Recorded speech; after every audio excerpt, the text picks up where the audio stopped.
say me talk a lot, we bad. Swash, ya calling me Jack Sparrow. Girl, I'm putting me thinking, my bomano. Jack, you can be mad. Oh, yeah, like me, Jack, me, I'm a sparrow. Follow me into man. Hi tout le monde, j'espère que vous allez bien parce que moi ça va super bien. Alors si tu es nouveau sur la chaîne, bienvenue à toi, abonne-toi et active la notification pour recevoir une notification à chaque nouvelle vidéo que je sortirai. Et si t'es ancien, welcome back. Alors les gars, j'espère que vous allez bien. Moi personnellement je vais super bien, du coup je me sens beaucoup mieux. Du coup pour cette nouvelle vidéo, je vais vous donner des petits tips qui pourront vous aider à apprendre des langues étrangères. Surtout pour ceux qui passent les examens aussi, parce que ça aide beaucoup pour les prononciations, etc. Parce qu'on va se l'avouer honnêtement, c'est pas à l'école qu'on apprend vraiment à parler les langues étrangères. Soyons honnêtes entre nous, c'est entre nous, soyons honnêtes. Moi, I understand English, I speak a little bit English, I write English, et c'est pas grâce à mes profs en classe. Je suis très désolée. C'est grâce aux applications, c'est-à-dire mon téléphone, mes applications, la musique, les films, les livres. C'est là où j'ai appris à comprendre l'anglais, c'est-à-dire faire rentrer l'anglais dans ma tête, à parler un peu anglais parce qu'il faut que je me débrouille quand même à parler parce que c'est quand même moi. À écrire aussi parce que c'est important de savoir aussi écrire. Donc c'est pas en classe que j'ai appris ça, moi je le dis honnêtement. Donc je préfère vous donner mes petits tips aussi, comme ça vous allez m'en dire des nouvelles, d'accord? Déjà il faut savoir que il y a beaucoup d'applications pour apprendre à parler les langues étrangères, c'est-à-dire l'anglais, l'espagnol, le portugais, mandarin, comme vous voulez. Genre, je sais pas, moi, personnellement, je vais beaucoup répéter anglais parce que c'est la langue que j'ai beaucoup plus apprise. Après, j'apprends maintenant l'espagnol, je m'efforce là, c'est parce que c'est une langue qui m'est... Donc, comme je disais, il y a beaucoup d'applications pour apprendre à parler des langues. Mais les deux applications que moi, je propose le plus aux gens sont Duolingo et Falou. Je sais pas si c'est Falou ou Falou, mais je sais que c'est Falou, parce que c'est les Falou. Falou, c'est des cours accélérés pour apprendre à parler en anglais. En fait, c'est une application qui permet d'avoir des sujets de conversation dans la langue que tu veux apprendre. C'est ça en fait, avoir des sujets de conversation, savoir tenir une conversation assez longue. C'est à ça que aide vraiment Falou. Maintenant, Duolingo. Cette application est très sauvage. Non, je vous préviens, je le dis honnêtement, cette application est sauvage. Parce que, en fait, cette application a un suivi. C'est-à-dire que quand vous téléchargez l'application, vous créez votre compte. Quand vous commencez les cours, on vous demande à quelle fréquence vous voulez apprendre la langue. Par exemple, vous voulez apprendre, genre, faire vos leçons 6 fois dans la semaine, 5 minutes par jour. Duolingo vous suit. Donc, quand vous commencez vos cours avec Duolingo, si vous décidez que non, 2 jours là vous manquez, l'application va vous menacer. Non, je vous le dis très honnêtement, l'application va vous menacer comme un prof qui vous poursuit parce que vous n'avez pas fait son devoir en fait. C'est-à-dire que c'est très stressant.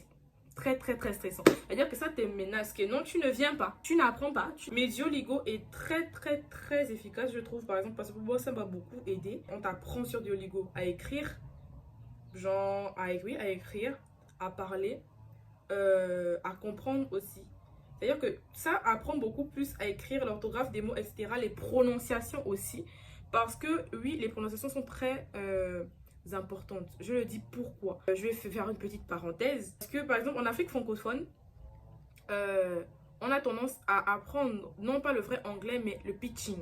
Le pitching qui est une version argot africain de l'anglais. Les pays anglophones en Afrique qui parlent, je veux dire, l'anglais bien avec l'accent, je veux dire, il y a l'Afrique du Sud, le Kenya, le Ghana. Je veux dire ceux qui ont l'accent vraiment anglais. Maintenant, après, il y a ceux qui ont été colonisés par les Américains, qui ont l'accent américain, parce que l'accent américain et l'accent anglais sont très différents. En Afrique francophone, on a tendance à apprendre l'anglais argot nigérian, camerounais. Vous voyez un peu le genre. C'est-à-dire que c'est un pitching, un genre de mélange, un cocktail d'argot anglais. Voilà pourquoi moi je propose plus aux gens d'aller sur les réseaux, d'aller sur internet, d'aller prendre des livres, regarder des films pour pouvoir bien apprendre. Parce que à l'école, le cours est utile parce que ça nous apprend quand même comment conjuguer les verbes, à tel temps, etc., etc. Ça nous apprend souvent l'orthographe des mots et tout. Mais on ne nous apprend pas vraiment à avoir des sujets de conversation, à tenir des conversations autres que des sujets, par exemple, de l'école, etc. Duolingo et Falou donnent ces sujets de conversation là pour avoir des gens qui croisent quelqu'un. Par exemple, si on te demande what are you doing, genre tout de suite là, tu peux répondre genre yeah, actually on my bed, I scroll on my phone. Juste des trucs comme ça. Avoir des sujets de conversation naturels avec les gens que des sujets stricts, etc. Comme on vous apprend à l'école. Je ne suis pas prof d'anglais. Je me débrouille un peu en anglais. Donc, je donne juste des tips aux gens pour que vous puissiez aussi apprendre comme moi. C'est ça, en fait. Je ne suis pas experte. Ceux qui veulent prendre mes conseils, allez-y. Ceux qui veulent pas, c'est pas grave. Et je vous vois déjà venir. Non, elle veut trop montrer que... Non, j'apprends personnellement l'anglais parce que c'est une langue qui me fascine. Et c'est l'une des langues les plus parlées au monde. C'est une langue quand même assez universelle. Donc, je me dis que je me dois de l'apprendre. Je donne juste des conseils parce que par exemple ceux qui passent l'examen, ça peut grave vous aider pour les prononciations, parler. J'ai bluffé mon examinateur parce que déjà j'ai pas parlé du texte, etc. J'ai pas fait tout ça. C'est-à-dire quand j'ai commencé, après il m'a bloqué, il a commencé à me poser des questions personnelles en anglais. Donc j'ai répondu, après ça allait de long en large dans le sujet de conversation. C'est-à-dire qu'on a même pu parler de ce pourquoi j'étais là. En fait on parlait maintenant de ma vie et tout, etc. Et c'est ça s'est passé comme ça, comment mon oral s'est passé tranquille. Donc c'est pour ça que je donne des petits conseils genre aux gens pour pouvoir les aider, etc. Genre si vous voulez et tout. C'est si vous voulez pas aussi, vous êtes libre, pardon, de refuser mes conseils. Pour t'aider aussi à parler une langue, il faut bien avoir quelqu'un avec qui pratiquer la langue. Là, donc, il faut avoir quand même des correspondants. Oui, tu peux avoir des correspondants, peu importe le pays où tu te trouves. Un correspondant, pour ceux qui ne savent pas, c'est un ami étranger avec qui tu peux échanger la langue. C'est-à-dire, c'est donnant-donnant. Si lui il va apprendre le français, tu lui apprends le français, il t'apprend l'anglais.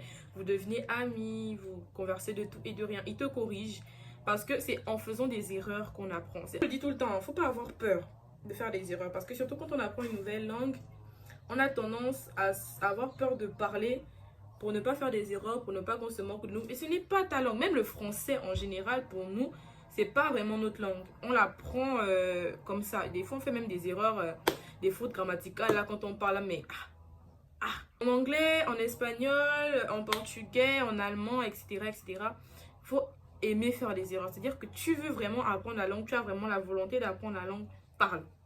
Prononce les mots. Tu as un ami qui connaît, il va te dire non, c'est pas comme ça, on le dit comme ça. Si tu as peur qu'on te corrige, tu n'apprendras jamais. J'ai appris à parler avec... Avant de voir les correspondants, j'ai commencé avec ma mère parce qu'elle parle couramment anglais. Et avec mon grand frère aussi parce qu'il a fait des études anglophones dans un pays anglophone. Donc il parle couramment anglais. Quand je voulais m'entraîner là, je parlais quand je me trompais. On me disait que non, on ne faisait pas comme ça qu'on prononce, on prononce ça comme ça. J'ai dit ok. Après je reprononçais, ça rentrait un peu, voyez un peu. Et maintenant grâce à ça, quand on veut critiquer les gens, ma mère et moi, c'est en anglais qu'on le fait devant les gens. Non c'est bon, j'arrête.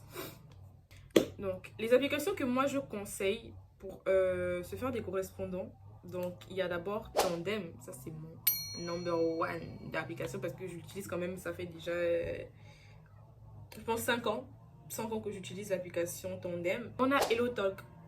HelloTalk, donc il y a ces deux applications là. Pourquoi je dis c'est comme sur les réseaux sociaux? Parce que dès que tu crées un compte, tu as une jolie photo, t'as des DM. Ce sont les personnes qui ont des plus jolies photos qui ont des DM.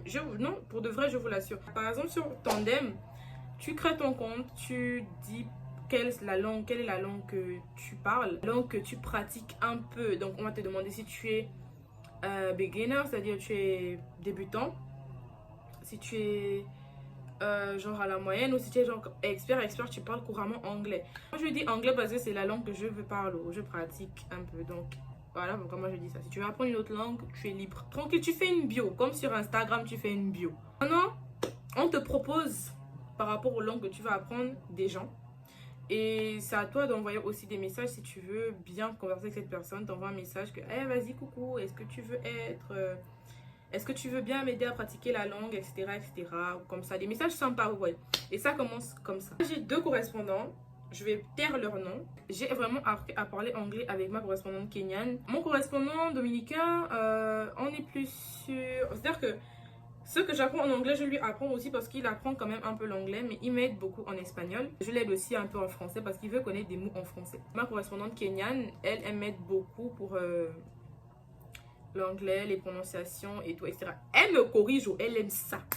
Bah, j'aime aussi qu'on me corrige comme ça, au moins genre ça rentre et j'apprends. N'ayez pas peur de faire des erreurs. J'ai 2 correspondants à mon actif, il y en a qui ont beaucoup par rapport au nombre de langues qu'ils veulent apprendre. Après les applications passent à l'organisation. Il faut savoir que pour apprendre une langue, en soit une langue étrangère, il faut pas, comment dire, se brusquer, il ne faut pas se mettre la pression dès le départ. Il faut aller à son rythme et petit à petit. Par exemple, si vous avez un emploi du temps comme le mien, là, qui vous permet de structurer en quelque sorte vos journées, les cours, la maison, etc. Vous pouvez structurer 10 minutes ou 5 minutes par jour pour apprendre, lire, etc.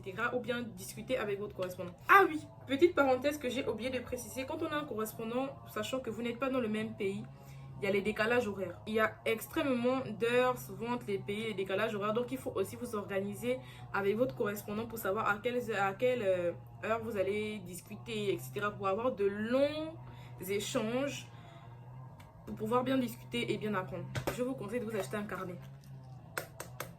Donc, achetez-vous un carnet et dedans, vous marquez, vous divisez peut-être le cahier en fonction des langues que vous voulez apprendre. Vous divisez le carnet, vous notez vos petites erreurs, vos petits problèmes, etc. Genre, vos petits problèmes que vous avez. Si c'est la prononciation, vous notez. Si c'est ça, vous notez. En fonction de ça, dans votre organisation, donc si par exemple vous dites que dans la semaine, vous prenez 2 jours pour vous consacrer sur les langues, donc dans ces 2 jours-là, donc par jour, vous avez au moins 10 à 15 minutes pour travailler votre cerveau avec la langue. Pour bien commencer, voilà 5 à 10 minutes pour ne pas vous mettre la pression, etc. Comme si c'était maintenant l'école qui vous stressait. Non, non. Il faut que ça soit très amusant pour vous, pour que ça rentre encore plus facilement. Parce que si c'est pas amusant, bah, ça devient ennuyant. Après, vous faites plus rien. Je vous conseille de regarder des films en anglais. Commencez à regarder avec les sous-titres. Après, testez-vous sans les sous-titres pour savoir si vous comprenez vraiment ou pas. Donc ça travaillera votre cerveau. Il faut faire rentrer la langue dans le cerveau pour que le cerveau en fait s'y habitue. S'il ne s'habitue pas, vous zappez. J'ai parlé des applications pour apprendre, des réseaux sociaux pour se faire des correspondants, un peu de l'organisation. En gros, j'ai même pas développé l'organisation, mais c'est un truc personnel que vous devez faire vous-même. Donc, il faut juste être très organisé. Je pense que c'est tout ce que je pouvais vous dire par rapport à ça. J'espère au moins vous avoir aidé. J'en suis sûre que ça vous aura servi à quelque chose de m'avoir écouté parler pendant aussi longtemps. J'espère que la vidéo vous aura plu. Si elle t'a plu, mets un commentaire. Dis la langue que tu veux apprendre. Genre, quelle est la langue que tu préfères le plus et tout. On discutera. N'oublie pas de me suivre sur mes réseaux, c'est-à-dire Instagram, TikTok. Voilà, je m'amuse un peu là-bas. Du coup, c'est plus sur YouTube où je viens faire la go responsable. Je sais pas. Je sais pas pourquoi c'est ici que je vais faire la go responsable, mais j'aime bien. So, see you on the next video. Bisous.